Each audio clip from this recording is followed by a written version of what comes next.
అందుకు పేతురును యోహానును వారిని చూచి, దేవుని మాట వినుట కంటే మీ మాట వినుట దేవుని దృష్టికి న్యాయమా? మీరే చెప్పుడి. దేవుని మాట వినుట కంటే మీ మాట వినుట దేవుని దృష్టికి న్యాయమా? మీరే చెప్పుడి. ప్రియ తండ్రి, మళ్ళా మాతో మాట్లాడు. బలలో భాగం తీసుకొనక పూర్వం మరొకసారి లేఖనం మాకు మా వాస్తవికతను చూపినట్లుగా సహాయం చేయండి. అక్కర కొలది పరిచర్య చేయండి. మా జీవితంలో ప్రాధాన్యత, ప్రాముఖ్యత ఇవ్వవలసిన విషయమే మరలా మమ్మను మీరు గద్దించండి. సంగతి మాకు స్పష్టం చేయండి.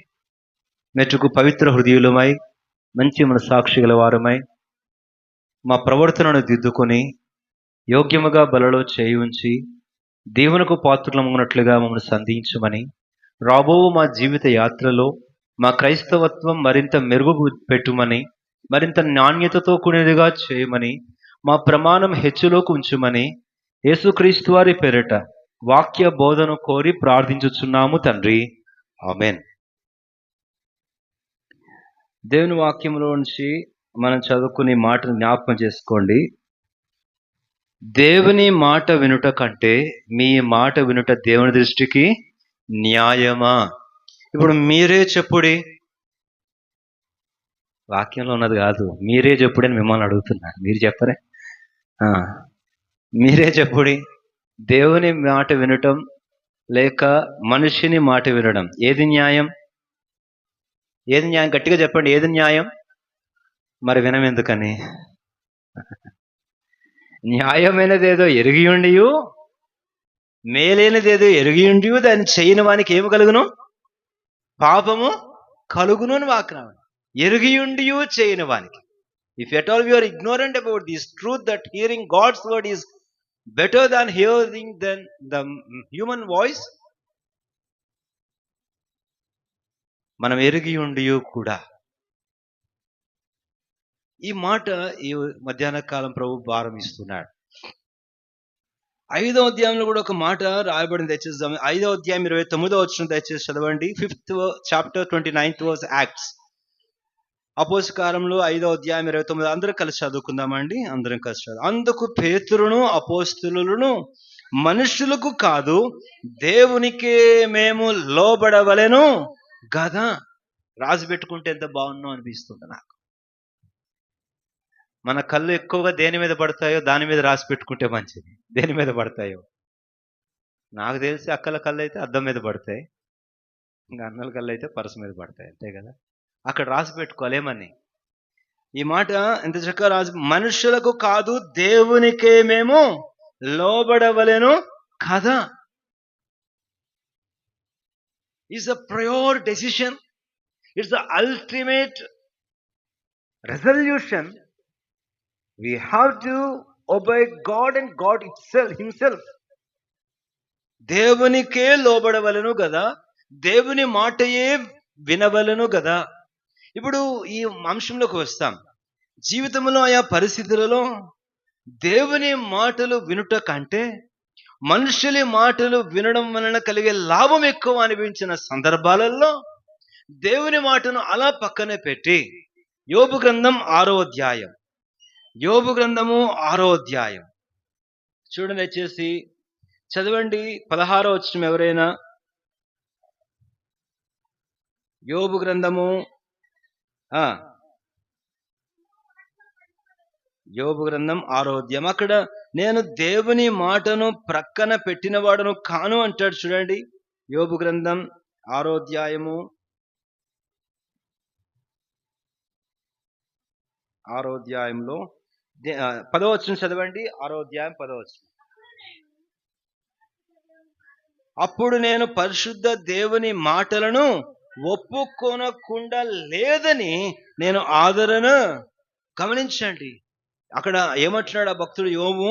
నేను పరిశుద్ధ దేవుని మాటలను ఒప్పుకొనకుండా లేను అని నాకు ఆదరణ కలుగుతుంది. లేకపోతే బాధ వస్తుంది, అయ్యో నేను పరిశుద్ధ దేవుని మాటలను వినకుండా ఉన్నానే, ఒప్పుకొనకుండా ఉన్నానే అనే బాధ మనకు కలుగుతుంది. ఏ పరిస్థితులలో? 9వ వచనం ఒకసారి అందరం చదువుదామా? దేవుడు తన ఇష్టానుసారముగా నన్ను నలుపును గాక గాక అని చెప్తే ఎంత బాగుంటుందో, కానీ ఈ గాక ఎంత బాగుందో. ఏ గాక?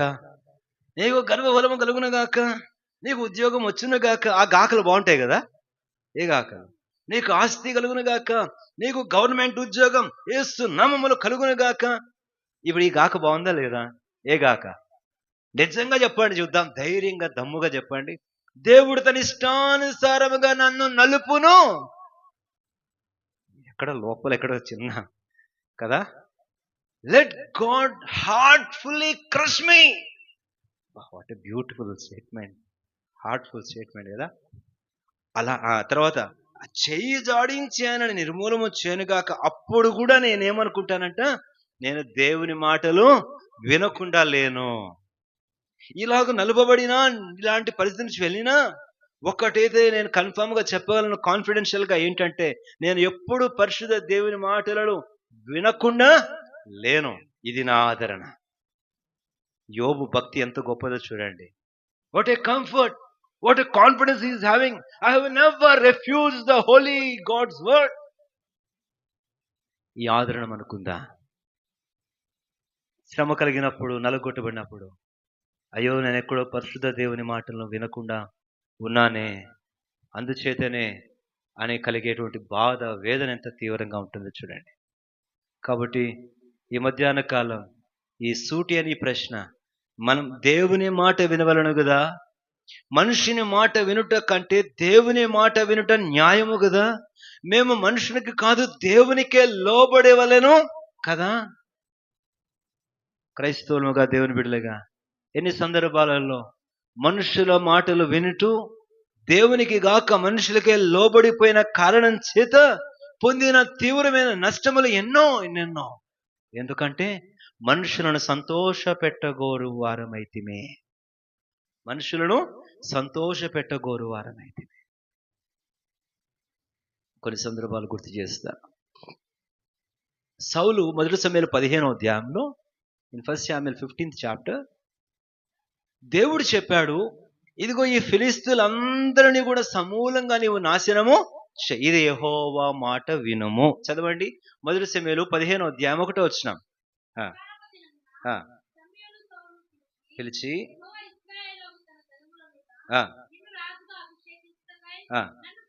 నన్ను పంపెను, యెహోవా మాట వినుము. ఇది ఎంత క్లియర్ గా చెప్పారు చూడండి. ఆ లాస్ట్ ఫ్రేజ్ కూడా, అయ్యా సౌలా, ఎక్కడో ఉండి నిన్ను తీసుకొని వచ్చి దేవుడు రాజుగా చేశాడు.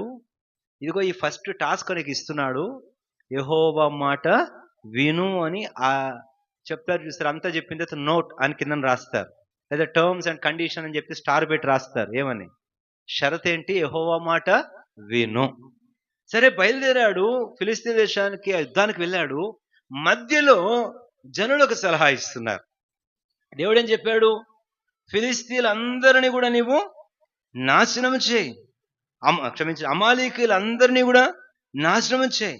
3వ వచనం, కాబట్టి నీవు పోయి కనికరింపక అమాలేకీయులను హతము చేయి. పురుషులేమి, స్త్రీలేమి, బాలులనేమి, పసిపిల్లలేమి, ఎద్దులనేమి, గొర్రెలేమి, ఒంటెలనేమి, గాడిదలేమి అన్నిటినీ హతము చేసి వారు కలిగినదంతా బొత్తిగా పాడు చేసి అమాలేకీయులను నిర్మూలన చేయి. ఎంత కేటగారికల్ గా, ఎంత స్పెసిఫిక్ గా, ఎంత ఖచ్చితంగా చెప్తున్నాడు.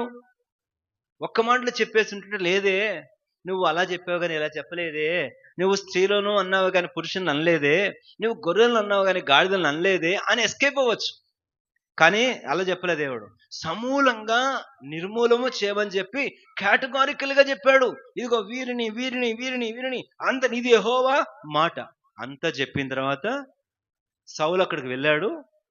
వెళ్ళిన తర్వాత మధ్యలో ఒక బలమైనటువంటి ఒంగోలు గిత్త లాంటిది ఒకటి కనబడింది. కొంట ఎంత అవుతుందో తెలుసా అమ్మా? కొంట ఎంత అవుతుంది? ఓ 50 లక్షలు అవుతుందో, 70 లక్షలు అవుతుందో. బాబా మధ్యలో కూడా వచ్చినాడు, సౌలా సౌలా, ఏముందయ్యా ఇది, ఏముంది ఇది, రాజస్థాన్లో దొరకదు, గుజరాత్లో దొరకదు, ఒంగోలులో దొరకదు, ఇట్లాంటిది ఇది ఉంచుకున్నా.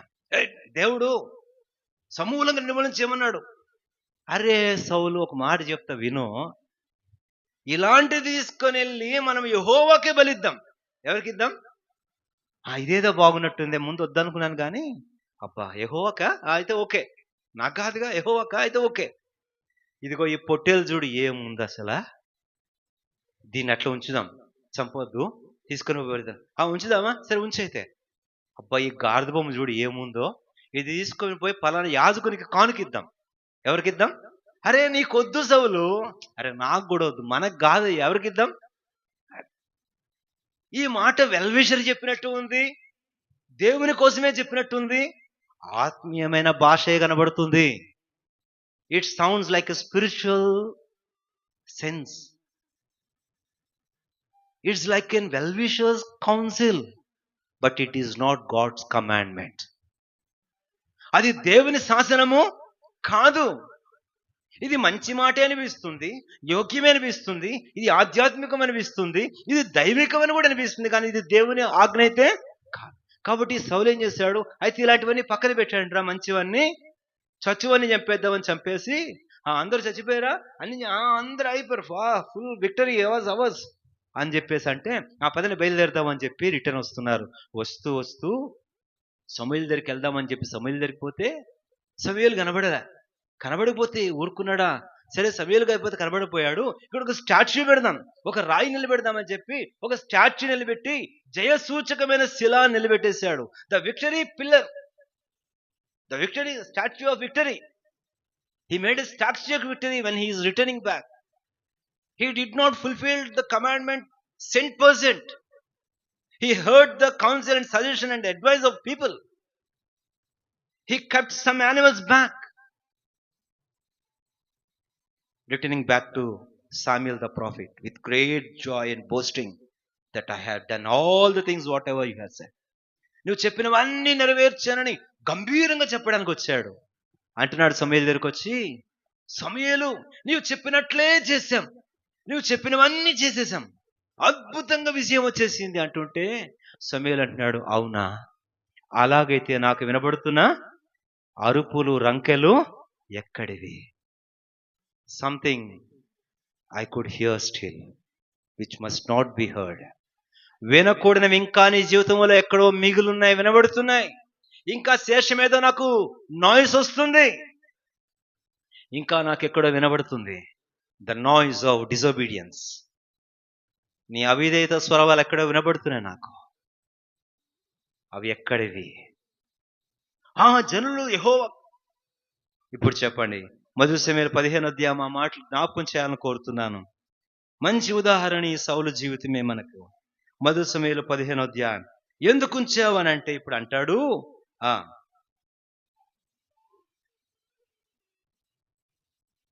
21వ వచనం.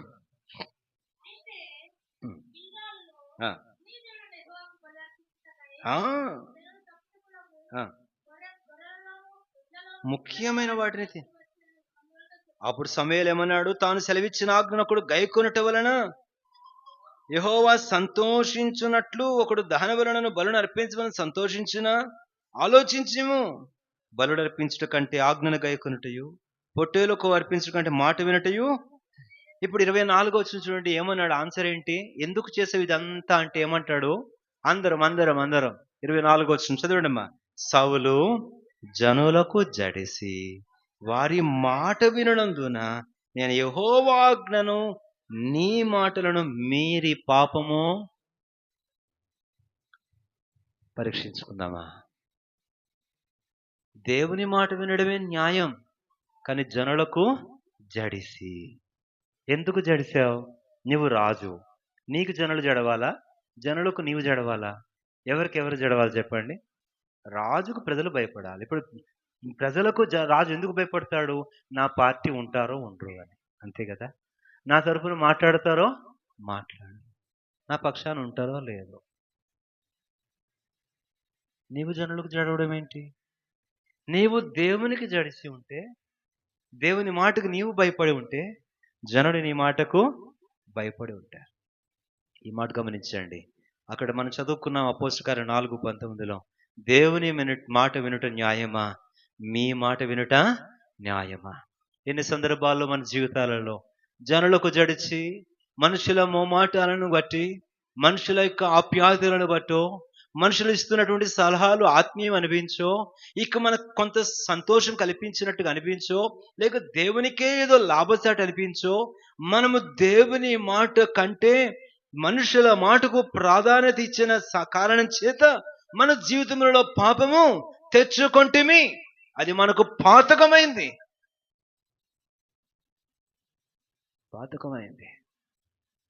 నో, ప్రజలారా, మీరు చంపకపోతే నేను చంపుతా. మీరు నా పక్షాన ఉండకపోయినా, నాకు లోబడకపోయినా నాకు ఫరక్ పడదు. నేను దేవుని మాట పూర్తిగా నెరవేర్చాలంతే. మీరు ఇస్తున్న సలహాలు ఆత్మీయమైనవైనా దేవుడు అలాగ సలహా నాకు చెప్పలేదు. అలా మినహాయించమని ఉపేక్షించమని ఎక్స్క్యూజ్ చేయమని చెప్పలేదు అని చెప్పాల్సిన సౌలు, కాంప్రమైజ్ అవ్వను, ఇక్కడ ఎలాంటి ఎక్స్క్యూజ్ లేదు, ఇక్కడ ఎలాంటి ఎగ్జంప్షన్స్ లేవు, 100% దేవుడు చెప్పినట్టు చేసేస్తానంతే. దేవుడు చెప్పిన మాటలో ఇదిగో క్రొవ్విన ఉంచు, బలిసిన ఉంచు అని చెప్పలేదు నాకు. అది ఎంత విలువైనవైనా, ఖ్యాతిగలవైనా, బలమైనవైనా, క్రొవ్వినవైనా వాటిని నిర్మూలించమన్నాడు, నిర్మూలిస్తానంతే. వాటిని తీసివేయమన్నాడు, తీసివేస్తానంతే. నీ జీవితంలో నా ప్రియ సహోదరుడా, సహోదరి, మేలు అనిపించో, లాభం అనిపించో, సంతోషం అనిపించో, భోగం అనిపించో, అవేదో రుచికరమనో ఆహ్లాదకరమనో దేవుడు నిర్మూలము చేయమని, తీసివేయమని, సమూలంగా నాశనం చేయమని, వాటిని ఖండించమని చెప్తున్న వాటిని ఇంకా మిగుల్చుకుంటూ నీ జీవితంలో ఉండి ఉంటే దేవుని మాటకు నీవు విలువివ్వటం లేదు గనక పాపము తెచ్చు. ఆ పాపం యొక్క పర్యవసానం ఎంత భయంకరం అంటే, దేవుడు నీ విషయంలో కలిగిన గొప్ప ఆలోచన నీ చేతులారా నీవు దాసం చేసుకున్నావు. ఏంటి ఆలోచన? మొదటి సమూయేలు 13:13. మొదటి సమూయేలు 13:13. అందుకు సమూయేలు, 1 Samuel 13th chapter 13th verse, because hearing the human voice instead of God's word, he brought this great calamity. అందుకు సమూయేలు ఇట్లనను, ఇతడు యెహోవానికి ఇచ్చిన ఆజ్ఞను గైకొనక అవివేక పని చేస్తేవి.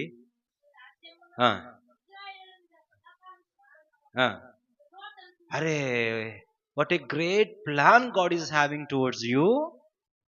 ఎంత గొప్ప దీర్ఘకాలికమైన ప్రణాళిక, ఆలోచన దేవునికి మనసులో నీ మీద ఉంది. అరే, సౌలుకు ఇచ్చేస్తారయ్యే సింహాసనం సదాకాలం, ఎప్పటికీ ఇంకా సౌలుదే. సౌలు తర్వాత సౌలు కుమారుడు కుమారుడు కుమారుడు కుమారుడు సౌలుకు సింహాసనం సదాకాలం, తన కుటుంబాన్ని స్థిరప. దేవుని మనస్సులో, దేవుని ఆంతర్యములో నీ కోసం ఉన్న ఇంత సదుద్దేశం, ఇంత బ్రహ్మాండమైన అద్భుతమైనటువంటి నీ కొరకు దేవుడు మనసులో పెట్టుకున్న ఊహ నీ చేతులారా నీవే. ఆయన తలంచుకున్నాడు. అరే, నాకు చెప్పలేదే అంటావేమో ఇప్పుడు. ఆయన తలుచుకుంటే ఎట్లా అండి, నాకు చెప్పాలి, మనసులో అనుకుంటే ఎట్లా అండి, దేవుడు నాకు చెప్పుంటే బాగుంది కదా. చెప్తే నీవు నేను చేసేది ఏముంది, ఇక పరీక్ష ఏముంది చెప్పండి. మనసులో ఇంత పెద్ద ఆలోచన పెట్టుకున్నాడు. నా జీవితంలో నా ప్రియ సహోదరుడు, సహోదరి, దేవుడు ఒక శ్రేష్టమైనది చేయాలని, ఇవ్వాలని ఆయన మనసులో ఆయన ఆలోచించాడు, సంకల్పించాడు, నిర్మించుకున్నాడు. ఆయన ఆలోచన ఊహించుకుని పెట్టుకున్నాడు, ఒక సంకల్పం చేసుకున్నాడు. అయితే అవివేకపు పని జనులకు జడిసి, జనుల మాట విని యెహోవా మాట నెరవేర్చకపోయిన కారణం చేత సింహాసనాన్నే కోల్పోయాడు, తీసేశాడు, వేరొకరికి ఇచ్చాడు. మన జీవితంలో జాగ్రత్త పడదాం. దేవుని మాట వినుట న్యాయమా, మనుష్యుని మాట వినుట న్యాయమా? మీరే చెప్పుడి. మనుషులకు కాదు, మేము దేవునికి లోబడవలెను కదా. దానియేలు గ్రంథానికి పోతే, దానియేలు గ్రంథంలో అక్కడ ఇదిగో ఈ ప్రతిమకు లోబడండి, ఈ ప్రతిమకు ఒక నమస్కారం చేయండి అని అంటే, అక్కడ వారేమన్నారు? మేము దేవునికి కాదు మనుషులకే లోబడవలను కదా అన్నాడా? అన్నారండి? అనుంటే ఈ చరిత్ర ఇలా ఉండేదా? చరిత్ర ఉండేది ఎట్లా? దానియేలు దేవునికే లోబడవలను కదా అన్నాడు, సింహాల బోనులోనికి వెళ్ళాడు. Even he prepared to become prey unto lions, but he decided to hear God's word, not humans' decree. ఆ శద్రకు మేషకు అబేద్నెగోలు మేము దేవునికే లోబడి వినను కదా, మనుషులకు కాదు కదా అన్నారు కాబట్టి అగ్ని బలాన్ని కూడా ఏం చేశారు? చల్లార్చగలిగారు. They have quenched the fire, sevenfold fire. Shadrach, Meshach and Abednego, because they heard, they obeyed God's word, not any human king's commandment. అగ్ని బలాన్ని కూడా చల్లార్చగలిగేటువంటి సత్యం సూత్రం ఏంటంటే దేవుని మాటకు లోబడమే. నీ జీవితంలో అగ్ని ఎంత భయంకరమైన అగ్ని బలమైన చల్లారిపోతుంది ఎప్పుడు అనంటే ఇవి మనుషుని మాటకు కాక దేవుని మాటకు లోబడినప్పుడు అగ్ని బలము కూడా ఏమైపోతుంది? చల్లారిపోతుంది. హెబ్రీ 11 కొందరు విశ్వాసము ద్వారా అగ్ని బలమును చల్లార్చిరి, ఖడ్గదారను తప్పించుకుని సింహముల నోర్లు. ఈరోజు మన జీవితంలో ఎందుకు ఇంకా సింహాల నోర్లు ముయ్యబడడం లేదు? ఎందుకు నీ శ్రమల అగ్ని ఇంకా చల్లారడం లేదు? కారణం మనిషిని మాటకు లోబడుతున్నావు, దేవుని మాటకు లోబడవలను కదా. ఈ ప్రశ్న మన జీవితంలో ఎన్నో సందర్భాల్లో మనం గమనించుకోవాలి. ఈ మధ్యాహ్నం దేవుడు మరలా అడుగుతున్నాడు. అపోస్తల కార్యములు 4:19 చదవండి మళ్ళా దయచేసి ఒకసారి ఆ మాట. అపోస్తల కార్యం 4:19. అందుకు పేతురును యోహానును వారిని చూచి, దేవుని మాట వినుట కంటే మీ మాట వినుట దేవుని దృష్టికి న్యాయమా? మీరే చెప్పుడి. ఆధ్యాత్మికమైన సంగతుల విషయమై, దైవికమైన సంగతుల విషయమై, దేవుని పరిచర్యకు సంబంధించిన సంగతి విషయమై, దేవుని కార్యాలకు సంబంధించిన వాటి విషయమై, నీ అంతరంగ పరిశుద్ధతకు విషయమై, నీ ఇహలోక పవిత్రత ప్రత్యేకతల విషయమై దేవుని మాట వినటమే న్యాయం. ఎంతటి వారైనప్పటికీ వారి మాట వినటం న్యాయము కానే కాదు. వారి మాట వినకపోవడం వలన కలిగేటువంటి పర్యవసానాలు ఏమైనప్పటికీ కూడా దేవుని మాట వినడం వలన వాటి నుంచి తప్పించబడతాం. ఇంకా కొన్ని సందర్భాలు మీకు జ్ఞాపకం చేయాలని కోరుతున్నా. దేవుని మాట వినుట న్యాయము కదా. ఒక సందర్భం వచ్చింది, దావీదు తన జీవితంలో భయం వేసింది. ఆ ఇశ్రాయేల్ దేశంలో నుంచి తప్పించుకొని ఫిలిస్తీన్ దేశంలోకి వెళ్ళిపోయి తలదాచుకుందామని అనుకున్నాడు. మొదటి సమయాల గ్రంథం 27వ అధ్యాయంలో మాట చూస్తా. భయం వేసింది.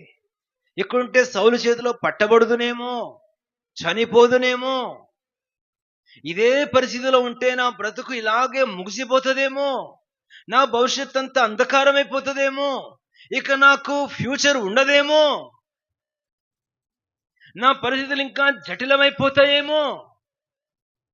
మొదటి సమయాల గ్రంథం 27వ అధ్యాయం.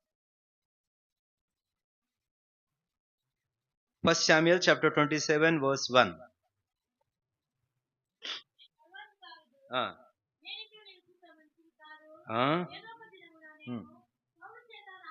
అగదును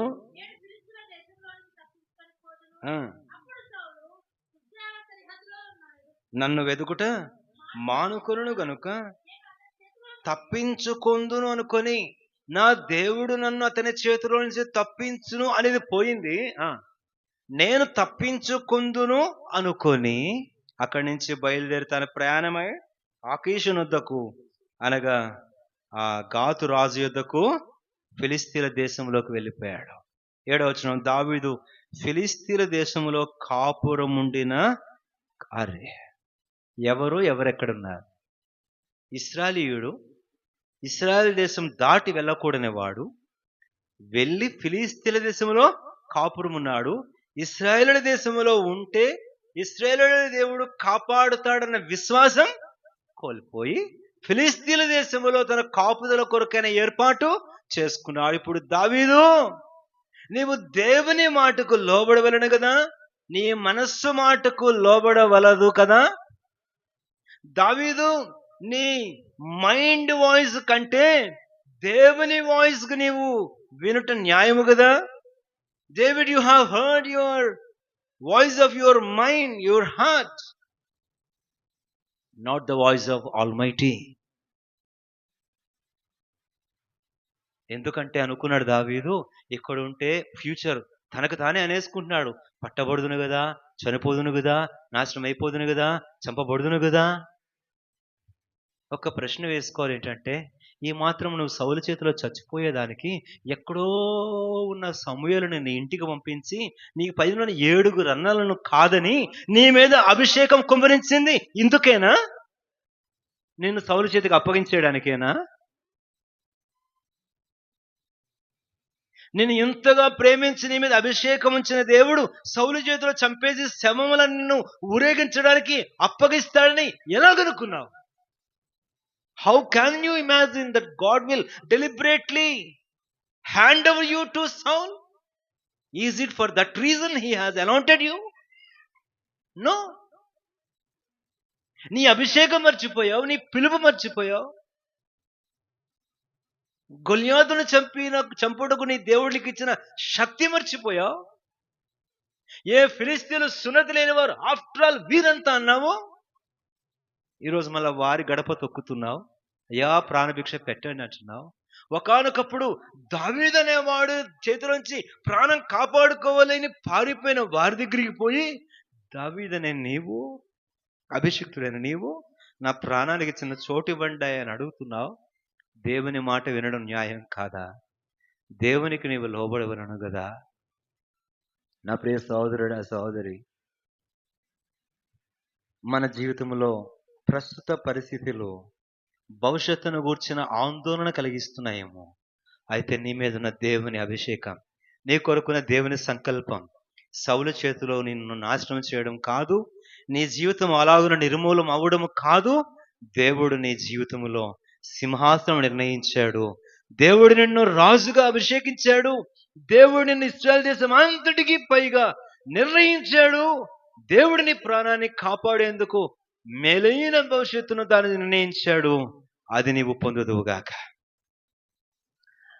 దేవుని మాట వినవలను కదా దావీదు, దేవునికి లోబడవలను కదా దావీదు. ఎందుకు నీ మాట నీవే విన్నావు? సౌలా మనుషులకు జడిసి మనుషుల మాట విన్నావు. దావీదా నీ మాట నువ్వే విన్నావు. నీ మనస్సు మాట నువ్వే విన్నావు. అందుకనే గొప్ప నష్టం. ఎంత నష్టం అంటే ఎన్నోసారి సంగతులు జ్ఞాపకం చేశాను, మళ్ళా చెప్తాను. దీని నష్టం పర్యవసానం ఏంటంటే 30వ అధ్యాయంలో 1 సమూయేలు 30వ అధ్యాయం 6వ వచనం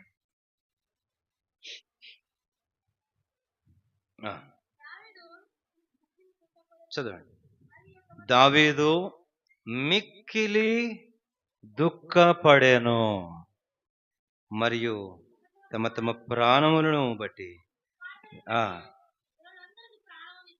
4వ వచనం, ఇక ఏడ్చుటకు శక్తి లేకపోవునంత బిగ్గరగా. ఈ ఏడుపులకు కారణం ఒకటే. ఏడుపులు వద్దనుకుని పోయావు, ఏడ్చడానికి శక్తి లేనంత ఏడవలసిన పరిస్థితి. ఇప్పుడు ఏమైంది చెప్పు? నీ ఓన్ ఇమాజినేషన్స్ ఏమైనాయి, నీ ఎస్టిమేషన్స్ ఏమైనాయి, నీ క్యాలిక్యులేషన్స్ ఏమైనాయి, నీ ప్రిపరేషన్స్ ఏమైనాయి, నీ డెసిషన్స్ ఏమైనాయి? ఇప్పుడు పరిస్థితి ఏంటి? అక్కడుంటే కనీసం దుఃఖమైనా లేకుండా ఉండేదే. ఈ దుఃఖమైనా, ఇప్పుడు ఈ దుఃఖం ఎంత భయంకరం.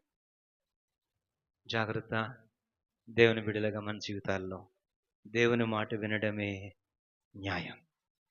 మనుషులకు లోబడద్దు. మరి ప్రత్యేకంగా దేవుని సంగతులలో, దైవికమైన సంగతులలో దేవుని మాట వినడమే న్యాయం.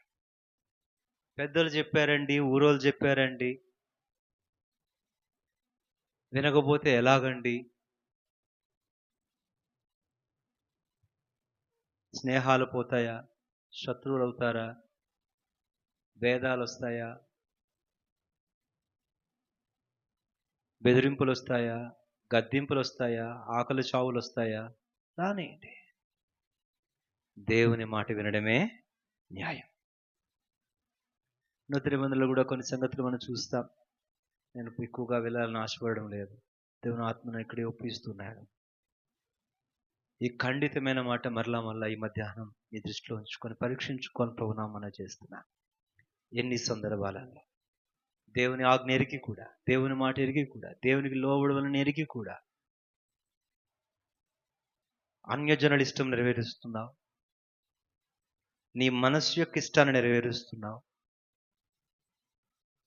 లేక మనుషుల యొక్క ఇష్టాన్ని నెరవేరుస్తున్నావు. దేవుని మాటకే లోబడవలని కదా. ఒక మాట మీకు గుర్తు చేస్తాను. ఇంకా నెహెమ్యా తన జీవితంలో దేవాలయం కట్టడానికి వచ్చాడు. ముందు ఎజ్రా వచ్చాడు. ఎజ్రా వచ్చి ముందు బలిపీఠం కట్టాడు, తర్వాత మందిరం కట్టాడు. ఇప్పుడు తర్వాత నెహెమ్యా వచ్చి ప్రాకారం కట్టడానికి పూనుకున్నాడు. ఇప్పుడు నెహెమ్యా ప్రాకారం కట్టడానికి పూనుకున్నప్పుడు సనబలట్టు టోబియాలు వచ్చారు. సనబలట్టు టోబియా అనేటువంటి ఇద్దరు ఎవరు అనంటే సమరయులు. సమరయులు అంటే ఒకప్పుడు కనానీయులను వెళ్ళగొట్టమని దేవుడు చెప్పాడు కదా. ఆ వెళ్ళగొట్టకుండా మిగిలిపోయిన వారు ఉండి తమ దేవతల ఆచారాలు పక్కన పెట్టేసి యెహోవా దేవుని పద్ధతులు పాటించారు. అంత మాత్రం చేత వారు ఇశ్రాయేలు గోత్రికులు కారు. కనానీయులు వెళ్ళగొట్టబడవలసిన వారు వెళ్ళగొట్టబడలేదు గనక మిగిలి ఇంకా ఇశ్రాయేల్ దేశంలోనే ఉండి వారి విగ్రహాలు, వారి దేవతలు తీసేసి ఇశ్రాయేలు ఆచారాలు నెరవేర్చుకున్నారు. ఎందుకంటే సింహాలు వచ్చి తినేస్తున్నాయి కాబట్టి యెహోవా దేవుని మర్యాద నెరవేర్చుకున్నారు. వీరు సమరయులు. ఇప్పుడు దేవుడు చెప్పాడు, ఈ సమరయులకు మీకు పొద్దు, మీరు పుట్టుక ఇశ్రాయేలులు, మీకు వాగ్దాన నిబంధనలు మీవి. ఇప్పుడు సనబలట్టు టోబియాలు నెహెమ్యా దగ్గరికి వచ్చి అన్నారు, 3వ అధ్యాయం నెహెమ్యా గ్రంథంలో, మేమును యెహోవా దేవుని మందిరము కట్టుటకు మీతో కూడా ఒత్తుము అన్నారు. ఇప్పుడు నెహెమ్యా ఏం చేయాలా? 1కి 2 స్ట్రెంత్ దొరికింది, వెరీ గుడ్ అని అన్నాడా? ఆగండి, నేను జనాభా సంఖ్యల్లో అసలు మీరు ఇశ్రాయేలుల లెక్కలో ఉన్నారో లేరో నేను చూస్తాను అని చెప్పి జనాభా సంఖ్య తిరగేసి చూస్తే వీరు ఇశ్రాయేలు జనసంఖ్యలో ఉన్నవారు కారు అని తేలింది. అప్పుడు సనబలట్టు టోబియాలు అన్నాడు నెహెమ్యా, వద్దు, మీరు ఇశ్రాయేలుల జనసంఖ్యలో ఉన్నవారు కారు, మీరు మా దేవుని మందిర నిర్మాణములో మాతో పాలువారొకటకు నిమిత్తము లేదు, మీరు కట్ట నిమిత్తము లేదు అని ఆ సనబలట్టు టోబియాలతో చెప్పాడు ఈ నెహెమ్యా. అలా చెప్పినందుకు వారికి కోపం వచ్చింది. వారికి కోపం వచ్చి వారు ఏమన్నారంటే, అలాగైతే మేము మీకు విరోధులంగా ఉంటాము, మేము మీకు విరోధులంగా ఉండి మీ పనిని ఆటంకపరుస్తామని వారు ఎనిమిటి శత్రుత్వం చూపించారు. ఈ శత్రుత్వం అంతా చూపించినప్పుడు మధ్యలో విరోధమయ్యారు సనబలట్టు టోబియాలు. మళ్ళా ఆ రాజుకు ఉత్తరాలు రాస్తున్నారు. ఎవరికి? రాజా, నీ దగ్గర నుంచి వచ్చాడు నెహెమ్యా, దొంగోడు, అన్యాయస్తుడు, అబద్ధికుడు, పని తప్పించుకోవడానికి వచ్చాడు. ఇక్కడికి వచ్చి వారి ప్రాకారం కట్టుకుని గుంపంతా ఏర్పడి మంచి మంది మార్గం ఏర్పడి నీ మీద తిరగబడదామని ఇదంతా చేస్తున్నాడు అని రాశాడు. ఇదంతా జరుగుతుంది. ఇంత విపరీతమైనటువంటి పరిస్థితులు, ఈ గోడను ఆటంకపరుస్తున్నారు, ఎగతాళి చేస్తున్నారు, మీరేం కడుతున్నారు, నక్క ఎగిరితే పడిపోయింది గోడ అంటున్నారు, ఇవన్నీ చేస్తున్నారు. ఎగతాళి, అవమానము, నింద, తిరస్కారము, ఫిర్యాదు, అబద్ధం, ఇవన్నీ చేస్తున్నారు. అరే, ఇప్పుడు నెహెమ్యాకి ఏమనిపించాలంటే,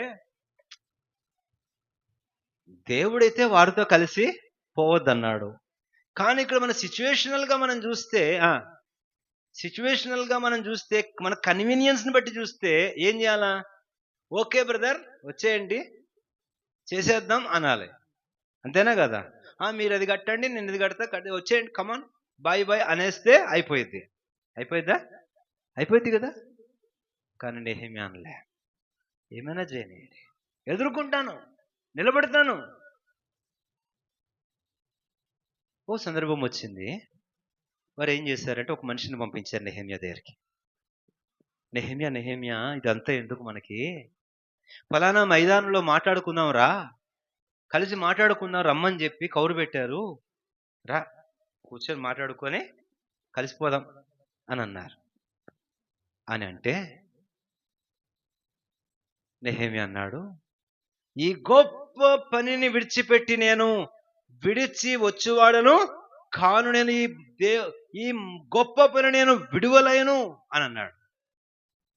అవునా, సరేలే. అయితే ఇంకొన్ని రోజులైంది, మళ్ళీ ఇంకో మనిషి వచ్చాడు. గబగబా వచ్చి అంటాడు, అరే రే రే రే, నెహెమ్యా అన్నా అన్నా అన్నా, బ్రదర్ నెహెమ్యా గారు, అసలు మీరు ఎంత గొప్ప, ఆ దేవుడే పంపించాడు. అసలు మీరు లేకపోతే ఈ ప్రాకారము ఈ గుమ్మాలు కట్టేవారు కాదు. అసలు మీకు ఒక మాట చెప్తా వినండి. ఇదిగో మిమ్మల్ని చంపడానికి వచ్చేస్తున్నారు వారు, మిమ్మల్ని చంపడానికి వచ్చేస్తున్నారు. మీరు అర్జెంటుగా ఒక పని చేయండి, ఏంటంటే గర్భగుడిలోకి వెళ్ళిపోండి, దాక్కోండి. అతి పరిశుద్ధ స్థలంలోకి వెళ్ళి దాక్కోండి. ఎవరు అక్కడికి రాలేరు, ఎవరు మనం ముట్టుకోలేరు. లోపలికి వెళ్ళిపోండి. అరే మీ సేఫ్టీ కోసం చెప్తున్నాను, మీ సెక్యూరిటీ కోసం చెప్తున్నాను, వెళ్ళిపోండి అంటున్నాడు. ఇప్పుడేమో వాళ్ళు నెహెమ్యాకు చెప్పండి, అబ్బా ఎంత ప్రేమ, నా మీద ఎంత సానుభూతి, నా మీద ఎంత ఆప్యాయత, నా మీద ఎంత మమకారం, నా వాడే నా కోసం మాట్లాడుతున్నాడు. మనకైతే అట్లా హాయ్ బాబు అనేస్తే బాగుండి అనిపించేస్తుంది కదా. అక్కడిదక్కడ ఇక్కడిదక్కడ అలా కలిసి ఆ నీది నాది నాదే అక్కడిదక్కడే అనిపించేస్తే బాగుంటుంది. ఇలాంటి మోమాటాలు ఏమీ పోలేదు. నెహెమ్యా ఏమన్నాడు, నేను అలాగూ చేయవాడను కాను. ఎందుకు అనంటే, వాస్తవంగా వచ్చిన వ్యక్తి నెహెమ్యా మీద ప్రేమతో వచ్చినవాడు కాడు. ఒకవేళ గనక నెహెమ్యా, అరే నా కోసం మంచి సలహా ఇచ్చాడు, వచ్చేస్తున్నారంట, తప్పించుకోలేను అని చెప్పి ఆ అతి పరిశుద్ధ స్థలములోనికి ఇలా కాలు పెట్టాడే అనుకోండి, అక్కడికక్కడే పడి చచ్చిపోతాడు. అవునా? ఎందుకు? ప్రధాన యాజకుడు సంవత్సరానికి ఒక్కసారి తప్ప ఇంకెవ్వరు అక్కడ కాలు పెట్టకూడదు. దేవుని మాట వినడం న్యాయమా, మనుషుని మాట వినడం న్యాయమా? మీరే చెప్పండి. ఒకవేళ దేవుని మాట కాక మనుషుని మాట విని ఉంటే నెహెమ్యా ఏమై ఉండేవాడు? మోమాటానికి తాను ఆశపడలేదు, మంచితనాల కోసం వెంపర్లాడలేదు, లేక శ్రేయోభిలాషులు కదా అని ఏమాత్రం మోసపోలేదు. ఇది దేవుడు సెలవిచ్చినది కాదు. నేను దేవునికి లోబడతాను, దేవునికి ప్రాధాన్యత ఇస్తాను, దేవుణ్ణి సంతోషపరుస్తానే కానీ మనుషుల దగ్గర నాకు ఎలాంటి ఈనాములు వద్దు, మెప్పులు వద్దు, సన్మానాలు వద్దు, స్నేహాలు వద్దు. మన జీవితంలో ఎలా బ్రతుకుతున్నాం? మన ప్రత్యేకత ఏంటి? మన తీర్మానం ఏంటి? Are we having a separated life? Nehemiah did not compromise. Nehemiah did not deceived. Nehemiah never disgraced. He heard God's word, never yielded to any human voice. He stood firmly and faced all the circumstances. Ultimately, he obeyed God and God alone, and he fulfilled the work of God. He was glorified and exalted, blessed by God. దేవుని మాటకే లోబడ్డాడు, దేవుని సంతోషపరిచాడు, దేవుని మాటే విన్నాడు, కానీ ఎక్కడ తాను రాజీపడలే. శత్రుకు దగ్గర మొర్దెకై దగ్గరికి పోదాము ఒకసారి. మొర్దెకై సంగతి చెప్పండి. మొర్దెకై సంగతి ఇదే కదా, తన తీర్మానం ఇదే కదా. ఓ హామాను, దేవుని మాట వినుట న్యాయమా, నీ మాట వినుట న్యాయమా, నువ్వే చెప్పు అంటే వాడేమంటాడు?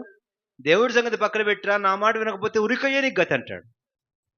అప్పుడు మొర్దెకై ఏమంటాడు? ఉరికయ్య 30 అడుగులు ఎత్తు కాకపోతే 40 అడుగులు కూడా పెంచుకో, అయినా దేవుని మాట వినడమే న్యాయం. సత్యం కొరకు నిలబడాల్సిన దగ్గర, దేవుని కొరకు నడుము బిగించాల్సిన విషయాలలో, పరిశుద్ధత కొరకు, ప్రత్యేకత కొరకు, వాక్యము కొరకు, నీతి కొరకు, స్వార్థ కొరకు, సాక్ష్యం కొరకు, ఆయన రాజ్యము కొరకు, పరమ కొరకు, క్రీస్తు కొరకు నిలబడాల్సిన సందర్భాలలో, ఆయన మాట మాత్రమే వినవలసి లోబడవలసిన సందర్భాలలో మనుషులకు ప్రాధాన్యత ఇచ్చి వారి మాట విని వారికి లోబడి వారితో స్నేహం చేసి వారితో సాంగత్యాలు చేసి వారికి హాయ్ హాయ్ చెప్పుకుంటూ వారితో లాలనబడుతూ వారితో లాలు చీలబడుతూ వారితో కలగలిసిపోతూ వారి దగ్గర ఆప్యాయతలు వలకపోస్తూ, లోకస్తుల దగ్గర, శరీర సంబంధుల దగ్గర, ప్రకృతి సంబంధుల దగ్గర, నీతి విరోధుల దగ్గర, వాక్య విరోధుల దగ్గర, ఆత్మ విరోధుల దగ్గర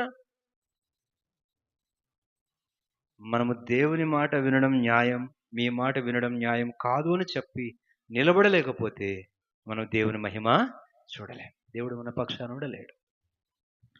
కావున ఈ మధ్యాహ్న కాలం ఈ తీర్మానం చేసుకుందాం, పరీక్షించుకొని ప్రభుకు అప్పగించుకుందాం. మోకరించండి, మనం పరీక్షించుకుందాం. It is justice to hear God's word alone, none other else. నేను దేవునికే లోబడవలని కదా, ఏ మనుషునికి కాదు కదా. పరీక్షించుకుంటూ ప్రభు వల్ల భాగం తీసుకుందాం. దేవుని సంబంధమైన దేవుని మాట వినను.